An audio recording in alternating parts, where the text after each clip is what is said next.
And I'll just sell it. Do you mind if I share this conspiracy theory with the audience, Rob? Have at, pal. That's the worst break I've ever had to sit through emotionally. We might as well share it with America. So the conspiracy theory was, and it kind of bleeds into a lot of the hate against the Kansas City Chiefs in there. I don't want to call it a dynasty. They got their asses kicked in the Super Bowl last year, but their AFC dynasty, AFC West dynasty. If Andy Reid announces the retirement tour, he's going, this is last year. And I don't think this is going to happen. I think he's got, I would say, at least 2 to 3 years left. I think he's going to ride out Mahomes as long as he possibly can. And I would not be surprised if those two are a package deal and he retires once Mahomes leaves.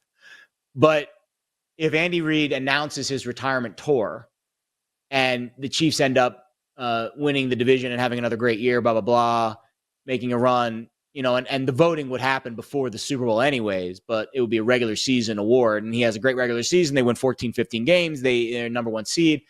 Does Andy Reid at 80-1 deserve Coach of the Year award recognition? I think no, just because you can't have a Coach of the Year when you've got the best player in the sport and maybe the best defensive mind perhaps in the sport as well, at least in the last 20 years or so.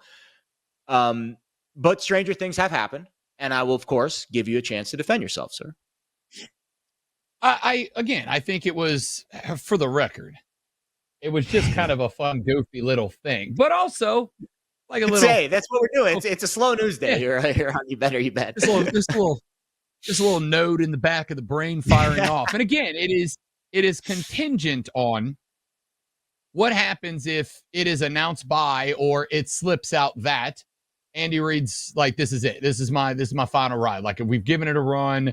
I've done what I wanted to do here. We got some Super Bowls. Maybe he gets one more. What if he lets it slip out that this is it?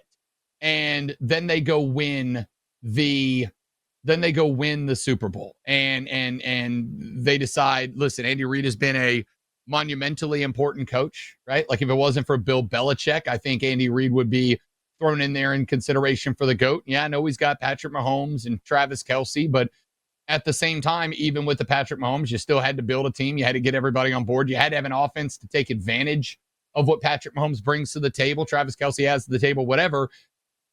For an 80-1 ticket, and again, I think if Andy Reid announced tomorrow that this was the last season he was coaching, that number probably takes a nosedive down to like 40-1 for this exact reason.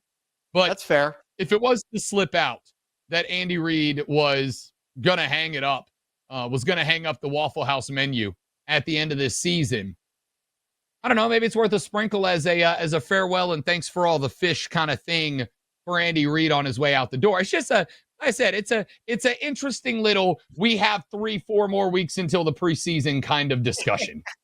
It's a gremlin. It's a gremlin that probably is a money sucker. And don't get me wrong, I've had plenty of gremlins suck money from my bank account and my bankroll over the years. If this happens and if this happens and if this happens, and shout out to my friend Paul Bovey, who does a great job, a professional gambler. I've been on a bunch of shows with him in the past, and I always one of the lessons, one of the nuggets pearls of wisdom he bestowed on me when I was a little bit younger doing this was, before you make a bet, and this is more about live betting than anything else, but I think you can apply it to awards markets. Before you make the bet, make sure you catalog in your brain what exactly needs to happen in order for this bet to hit. And once you slow yourself down and go through all of the checkpoints of this needs to happen and this needs to happen and this needs to happen, it kind of gives you a little bit more perspective on whether or not you should make that bet or not. And I always, especially more so again when I'm live betting something, I think that because when you're live betting it, you don't have the element of time in your favor. You have to be very quick, reactionary. So you have to basically, go through these mental checkpoints quickly.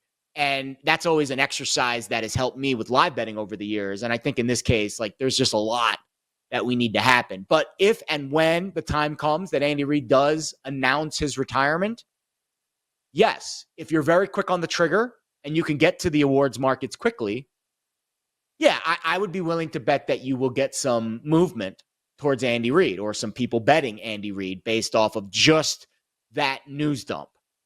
And the derivative markets, the awards markets, tend to be the slower of the moves, right? Like if a game, side, or total is the first thing to move, if Mahomes gets hurt, the first quarter will be the last thing to move, right? It kind of filters down.